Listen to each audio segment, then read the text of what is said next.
Hi, thanks for coming to my talk. As you can see, it's tips for effective feedback loops between publishers and developers. My name is Kari Toyama, and I am a senior producer at Private Division here in Seattle. So, just a little bit about me. I've been in industry for over a decade.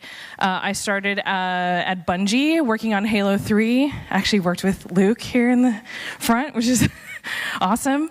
And I started in QA. I worked in QA for a really long time, and I loved it. After Halo 3, I went to Xbox Game Studios. At the time, it was Microsoft Game Studios.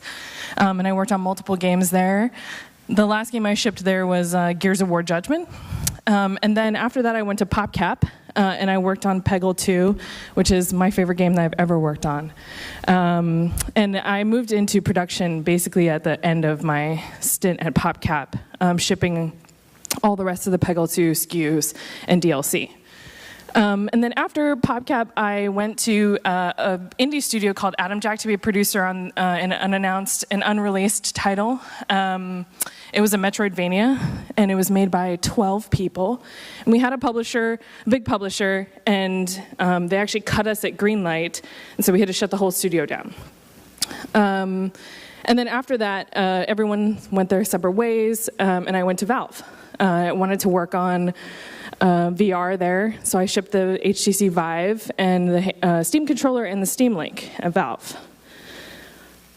And then I went to Private Division. I actually really liked my time at Valve, but I wasn't working directly on video games anymore. I was working on hardware, which is super cool. VR is awesome. But I think I decided at that point, like, I do want to work directly on video games.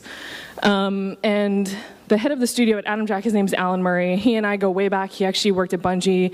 I met him and several others, probably Luke as well, playing Halo 2 online before I even started in the industry. So I've known Alan for a long time, and I like working with him and for him. So he called me up and he said, I started working at Take-Two. I'm a one-man show here in Seattle. Everyone else is in New York. 2 people in New York at Take-Two headquarters, and starting a new independent third-party game publishing label. And he wanted to know if I wanted to join him because we both knew what it was like to work for publishers that we didn't really want to work with, and we knew what it was like to be on the other side of the table. So we thought we could bring something else to a publisher and make it really effective.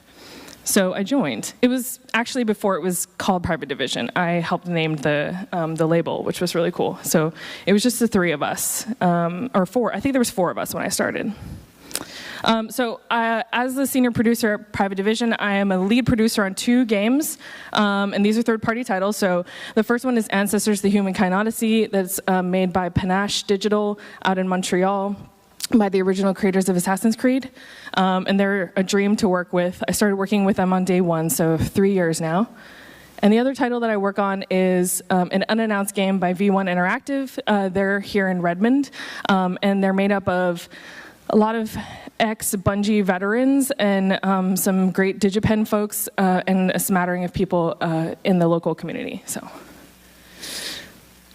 And on top of that, because of my extensive background in QA, I also organized from scratch the entire QA team for Private Division. So they're located in Las Vegas, and they've actually grown since then. And I went to visit them a couple months ago, and there are 67 of them there. So super proud. Okay, so when we first started Private Division, one of the biggest things that we wanted to tackle was how to have really good feedback when the game milestones come in.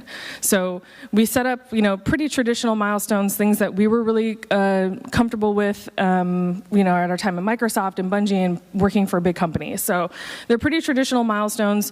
We start at prototype, so we fund to prototype, and then and that's essentially the green light, and then we move on from there to everything in between pre-production, production, and beyond.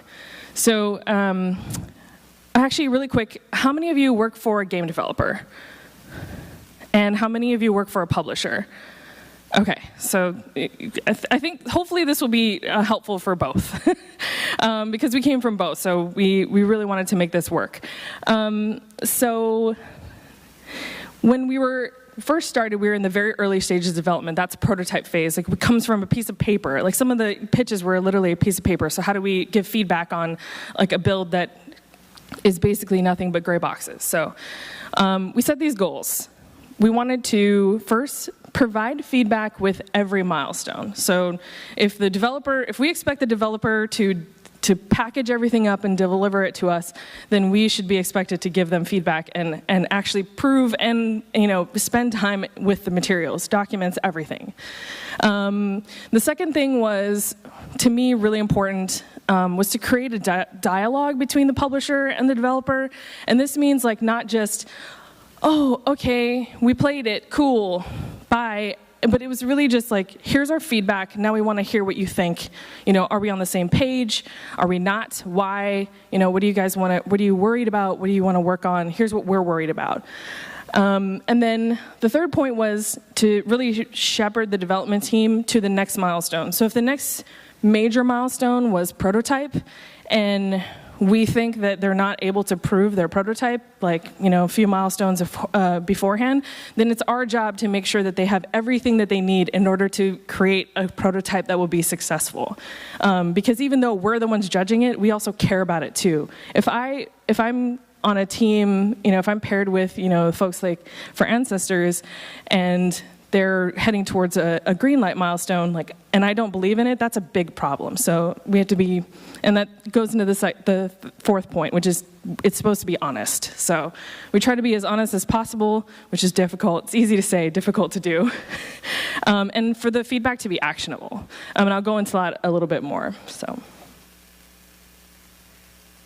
And so I just wanted to really quickly go through how we do feedback, because it may be different for everybody. So I just wanted to explain, this is like pretty simple stuff, but we do documentation. So we provide a Word doc or a PDF every time we gather feedback. So since I'm the lead producer, I make sure that I gather feedback from the whole team. If people have played the build, if they haven't, then I make sure they have. And then I take everything together and I write a nice, easy to digest document there. And then we also, within the document, will provide screenshots and videos. Like if, especially in the early stages, if we're like referencing media or other games or something, we just put all that in there so it's nice and easy to digest. And then every once in a while, actually more so now that we're in production, we'll provide video and audio of our game sessions. So if we do a play test, if it's multiplayer, even if it's single player, sometimes a few of us will actually set up like almost like a streaming recording with our face and do VO and just like talk over our play session, like, oh, this is really frustrating me. I love this. This is super fun. This is surprising. And then we just like package all that up and send it over to them. And then we use other tools like Confluence and things like that, but it's mostly just a document. Like I use Confluence just to make sure that there's it's captured somewhere for the rest of the team to go back and look if needed. That's internal. So, okay, so what we learned. We learned a lot of things and we changed a lot of things. So the first thing is that there needs to be a very clear separation between the high priority feedback from the publisher and subjective feedback to the developer. So what we would do is I would, if there were bullet point deliverables like multiplayer prototype, combat prototype, and then some documentation, say those were the deliverables, I would try to kind of phrase the document like, here's what I think about multiplayer, here's what I think about combat, and then here's what I think about UI, and so on and so forth. And then I would hand it off to the developer, and then they would come back and say, Kari, this is great. Are we supposed to change all of these things? And I was like, no, this is just my opinion. You do not need to change every single thing that I put in here. It was just to give them like some feedback because I was on a game team and I understand like design and all kinds of things. I didn't realize that they thought that I was giving them some sort of like really specific, please change all of these things in the game. So what we did was we put all of that stuff still. We didn't remove any of it, but at the very top I would have a section that was like high priority, risks, and it would just highlight the stuff that I think was super important for the next major milestone. So if I thought that combat, for example, was still pretty weak and we wanted them to answer more questions for us, I would put those questions right up there. Here's what we're worried about right now, high priority. And then everything else is just mostly an opinion. And so not that we didn't want them to care about that feedback, but I did not need them to take action on every single piece of that. So the second point is pretty obvious, but it's difficult for people to do. Saying this isn't fun is not an actionable piece of feedback. I think I want to say I'm pretty good at this. If I'm going to say something like this sucks, which I do say out loud a lot, I want to follow it up with why. So if somebody from my team gives me, oh, this sucks, I don't put that in there. What I do put in there is, why did it suck for you?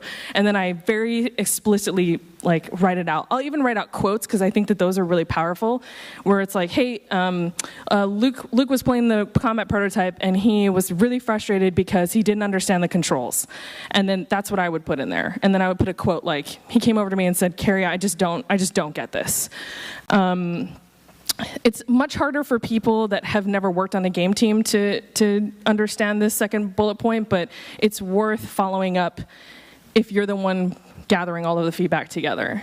And I will also put name tags on people's things. So if I think that a piece of feedback is really important, and especially if I don't agree with it, I still like to put it in there, because I'll be like, I think combat is great, but Luke thinks it sucks, and here's why.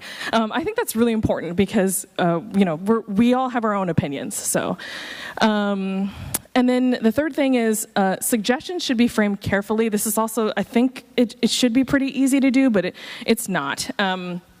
I will often have suggestions for design and all kinds of things, UX, but that's because I have expertise in those fields.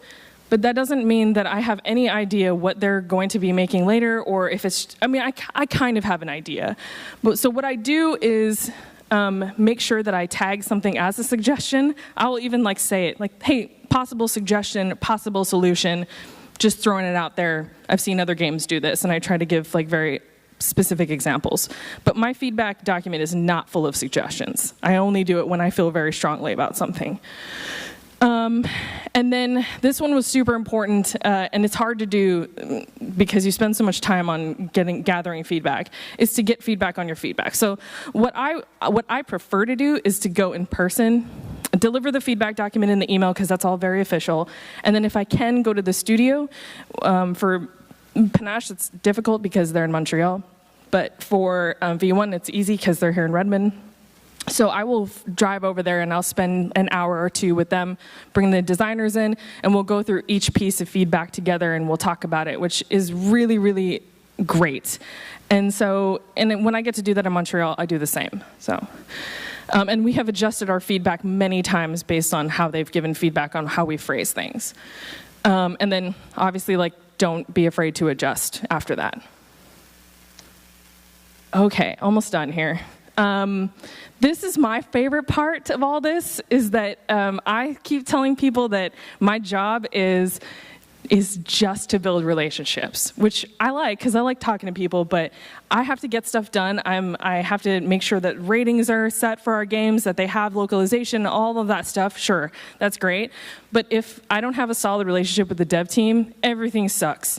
So I spend a lot of time making sure that we don't just like each other, but we respect each other. So I think feedback is a really important part about that. So here's some things that I really like. Consistency makes things easier over time. So I try to structure the feedback document in the same way every time. So when they get it, they know this is the feedback document. Video can be a great complement to written feedback. So if when I notice that I'm giving the same feedback milestone after milestone and they don't agree with me, which happens pretty often, I get really frustrated, so I'll make a video of myself playing, navigating. If I'm having a hard time navigating through something, I'll just show them, because there's no other way for me to do it. So it's really good. I highly recommend it. And it's easier to do video now. Back in the day, it was really difficult to do any of that because capture cards were so hard to get. But we use a bunch of different tools. The NVIDIA GeForce experience is great, and then OBS is another free tool that streamers use, and I know how to use it, so it's actually pretty easy to set up, and it's well worth your time to do that. And then I like the third point is I have this we're in this together attitude. And this takes time, but if you really can prove to the developer that you care about the game, but you care about each milestone and how they're progressing, then this is all easy. So that's the attitude that I bring. If they're like, "Hey, I didn't like the way you worded that feedback and it's not really helpful," then I adjust it. Because I care about them and I care about the game. And then positive feedback is just as important as constructive feedback. I learned this the hard way. This also is hard for me because I come from QA, where it's not our job to deliver happy news. And so I have to, even though I'm super stoked about everything that I work on, it's really hard for me to just say "Oh, this is awesome" all the time, because I feel like I'm a broken record. But it needs to happen, and I don't lie. I don't say, "Hey, this thing is great" when it's not. But I make sure that I give a lot of positive feedback within the not negative, but constructive feedback. Because one of the teams had a really hard time. They're like, "Kari, we're having a really hard time not taking your feedback personally. It feels like you're just pooping all over our game." And I was like, "Oh man, no, I'm not pooping on it. I just really want it to be great. And here are all the reasons why it is great." So all of these things, they're difficult. They take time, but they build your relationship with your developer and your publishing team, obviously. And this is the last point that was really a goal that we didn't realize we had, but we're a developer-focused publisher, and I'm really proud of that, and I really, really take that to heart, because I know what it's like, again, to work for a developer and have a publisher that didn't seem to care. So all of these goals and all of these things allow the developers to own their vision creatively, and then it helps us split the line between the publisher and the developer. And so that we want to make that very clear. We just want to help, and we want to make sure that we're like that second pair of eyes, especially in the early days before QA or anyone else sees your game. And so, this is all the key to, in my opinion, very successful feedback loops. I think that's it. Yeah, that's it. Thanks for listening.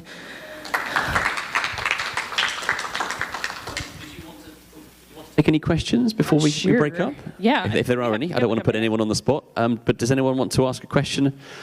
Hey, it's the famous Luke.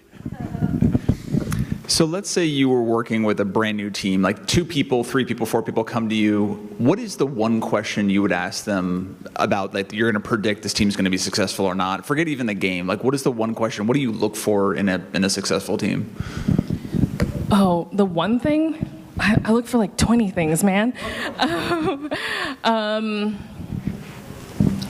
Actually, this is weird, but I really look forward to the question that we ask, which is, what do you want in a publisher?